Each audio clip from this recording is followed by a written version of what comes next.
전남 지역도 코로나19 예방접종이 2월부터 시작됩니다. 의료진과 고령자 등을 우선 접종하며 지역 실내체육관 등에서 접종받을 수 있습니다.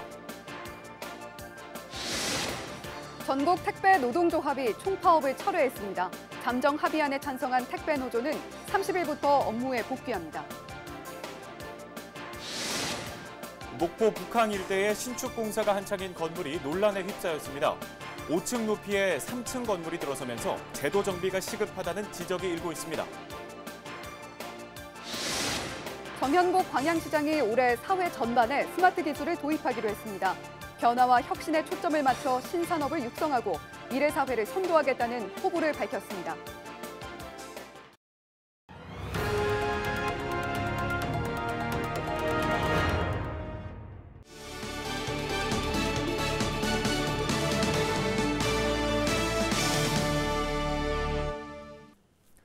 시청자 여러분 안녕하십니까? 헬로티비 뉴스입니다. 전라남도 지역에도 2월부터 코로나19 예방 백신 접종이 시작됩니다. 우선 접종 대상자인 의료진과 고령자 등 102만 명을 대상으로 접종이 진행되고 오는 9월까지는 끝마칠 예정입니다. 보도에 박종호 기자입니다. 전라남도 지역은 목포 실내체육관과 여수 흥덕체육관 등 9개 시군의 접종센터가 우선 설치됐습니다.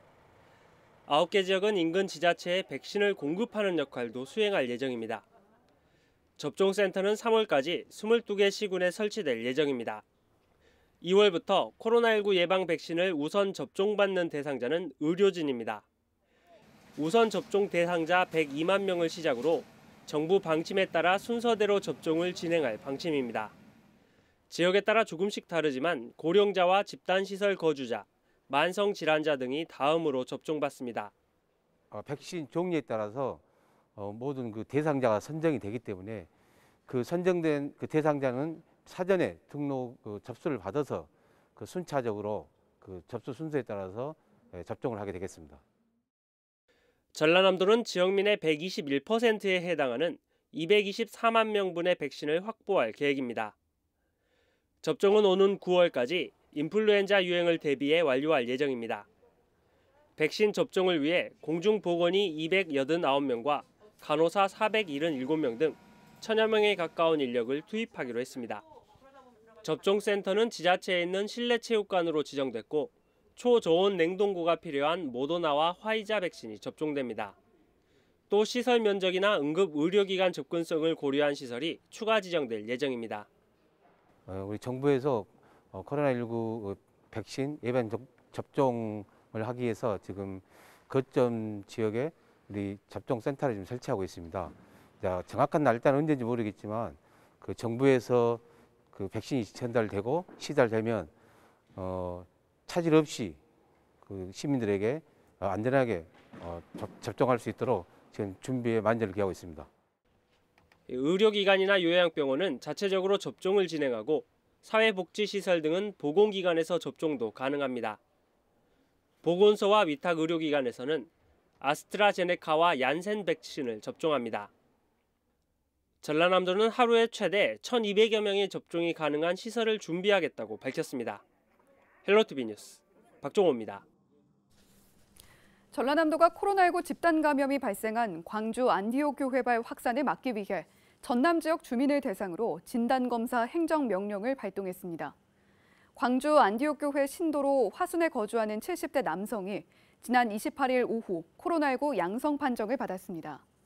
이 남성은 지난 24일 광주 안디옥 교회 예배에 참석했으며 광주 안디옥 교회에서는 목사 등 60여 명이 대거로 확진됐습니다. 전라남도는 광주 안디옥 교회 신도 중 전남 거주민이 상당수 있을 것으로 보고 이날 진단검사 행정명령을 내렸습니다. 광주 안디옥 교회 신도는 2천여 명으로 최근 예배에 550여 명이 참석한 것으로 알려지고 있습니다. 영암군이 코로나19 확산을 막기 위해 종교시설 근무자를 대상으로 전수검사에 나섭니다. 영암군은 광주의 교회 관련 추가 감염을 차단하기 위해 종교시설 근무자에 대한 검사를 하고 종교시설 182곳에 근무하는 250여 명을 대상으로 추가 검사를 진행할 계획입니다. 또 군서와 도포, 덕진 등을 대상으로 2월 1일부터 3일까지 찾아가는 선별 진료소를 운영할 방침입니다. 영암구는 최근까지 8,271명에 대한 코로나19 검사를 진행했으며 1월 29일 기준 누적 54명의 확진자가 발생했습니다.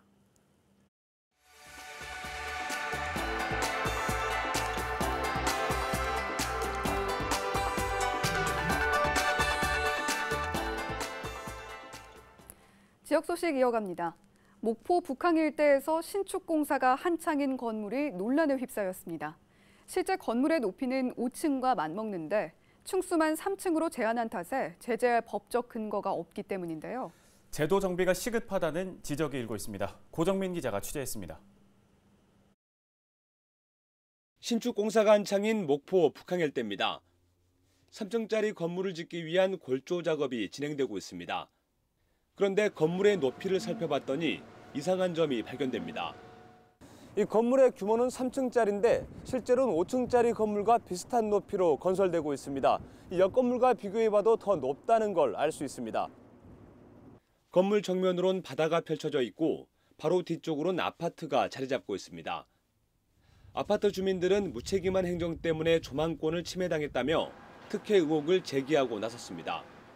층수 제한 있는 지역입니다. 네, 그럼에도 불구하고 높이가 5층 이상에 준하는 그런 높이로 건물이 지어지고 있는데요.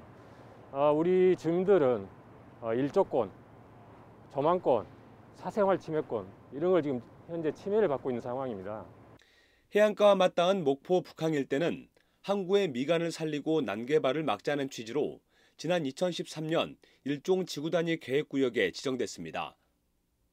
신축 건물의 용도는 근린생활시설에 해당돼 지구단위 계획에선 최대 3층까지 건물을 지을 수 있습니다. 하지만 해당 건물은 층수만 3층일 뿐 한 층의 높이가 최대 6m에 이르고 옥상까지 더하면 전체 높이만 20m에 달합니다. 현행법에서 규정하고 있는 건물 한 층당 높이는 통상 4m 정도. 이마저도 건물의 층수 구분이 어려울 때만 해당돼 사실상 법을 위반한 것도 아닙니다. 법을 위반했냐 안 그랬냐 그 부분만 놓고 본다하면은 지금부터 상태는 이 부분은 없습니다.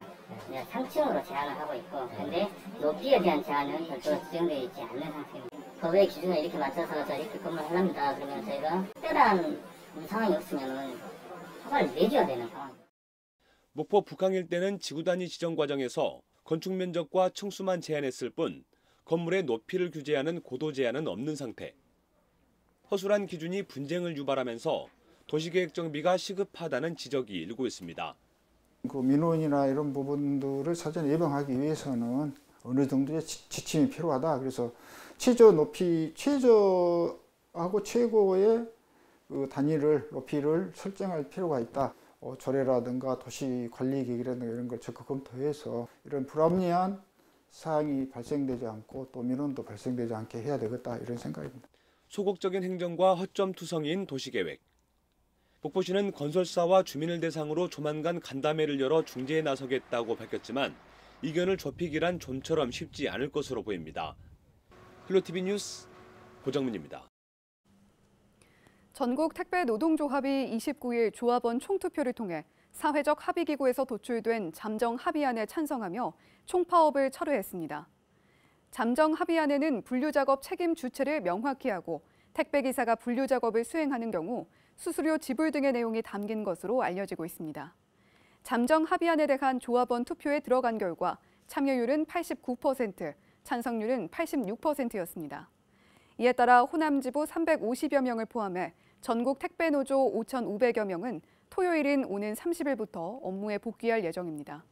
앞서 택배노조는 지난 27일 이달 20일을 발표된 사회적 합의기구 1차 합의안에 분류작업 택배사 책임에 대한 문구 해석을 놓고 택배사 측과 충돌하며 29일부터 총파업을 예고했습니다.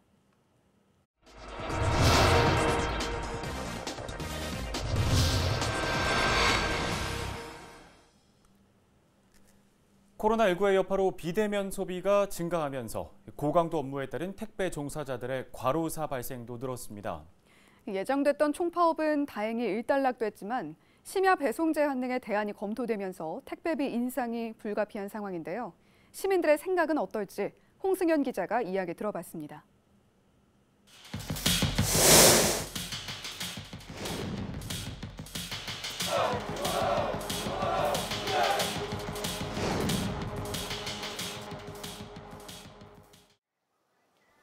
이들은 대체로 택배 근로자의 어려움에 공감했습니다. 밤 9시 이후 택배를 배달하는 심야 배송을 금지해야 한다는 겁니다. 오전만 해도 충분히 배송을 할 수 있다고 생각을 해요. 늦은 시간까지 그렇게 하게 되면 진짜 사고도 많을 것 같고.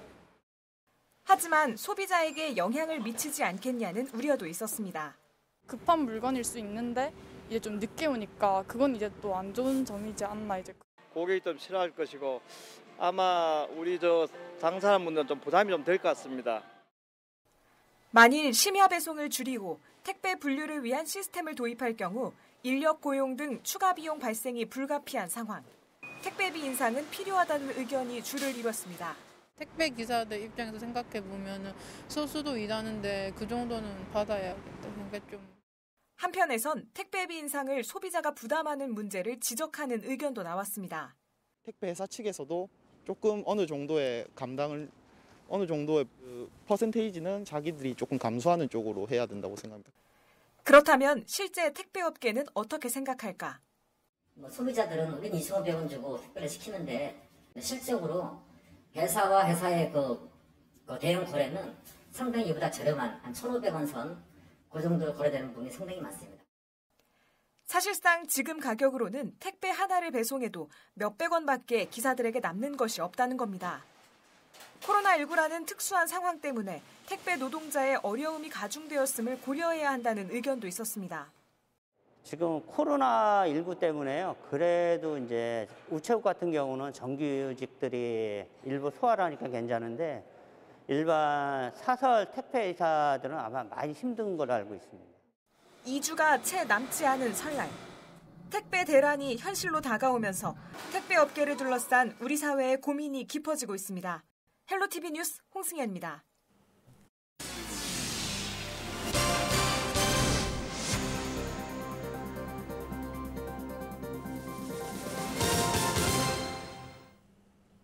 저희 헬로티비 뉴스에서는 신년을 맞아 각 지자체의 시정, 군정 방향을 살펴보고 있습니다. 오늘은 광양시를 살펴볼 텐데요. 정현복 광양시장은 사회 전반에 스마트 기술을 도입하고 신산업 육성 등을 통해 미래 사회를 선도하겠다는 포부를 밝혔습니다. 김신혜 기자입니다. 신축년 광양시의 시정 방향은 변화와 혁신의 방점이 찍혔습니다.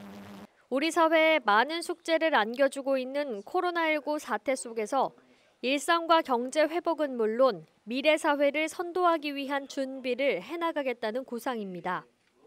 산업 분야에서는 2차 전지와 소재 부품 산업, 드론 산업과 함께 수소 산업을 집중 육성할 계획입니다. 2050년 탄소 중립을 정부가 이미 선언을 했지 않습니까? 그래서 이런 2차 전지나 수소나 또 이런 것에 대해서는 앞으로 필요하게 할 수밖에 없는 이런 시대가 오기 때문에 거기에 선제적으로 대처를 해나가겠다. 광양시는 기본 계획을 세워 수소 특화단지 지정을 추진하고 수소 연료전지 발전소 건립도 지원해 나갈 계획입니다. 스마트 도시로 도약하기 위한 체계 구축에도 집중할 방침입니다. 첨단 지능 정보 기술을 교통 등 생활 전반에 적용시키고 스마트 도시 조성 포럼 등을 통해 시민들과 함께 발전 방안을 논의해 나갈 예정입니다. 정현복 광양시장은 관광 산업을 새로운 미래 전략 산업으로 키우겠다고도 밝혔습니다. 지난해 관광 슬로건 선포부터 관광협의회 창립, 관광협업센터 개소 등 그동안 다져온 토대를 활용해 대규모 관광 산업을 속도감 있게 추진할 계획입니다. 어린이 테마파크, 또 이순신 대교 해변공원, 섬진강 백길복원, 또 망덕포구 마리나항 이런 것들입니다. 모두 이렇게 연결이 되도록 코스를 이렇게 만들어서 연결이 되도록 이렇게 할 생각입니다. 민선 7기가 1년 반 남은 시기 광양시의 공약 이행률은 83%. 올해 광양시의 변화와 혁신이 지역민들의 삶의 질을 높여 피부에 와닿을 수 있을지 주목됩니다. 광양시의 신축년 시정 방향은 다음 달 5일 저녁 헬로 이슈토크에서 자세히 다뤄질 예정입니다. 헬로티비 뉴스 김신혜입니다.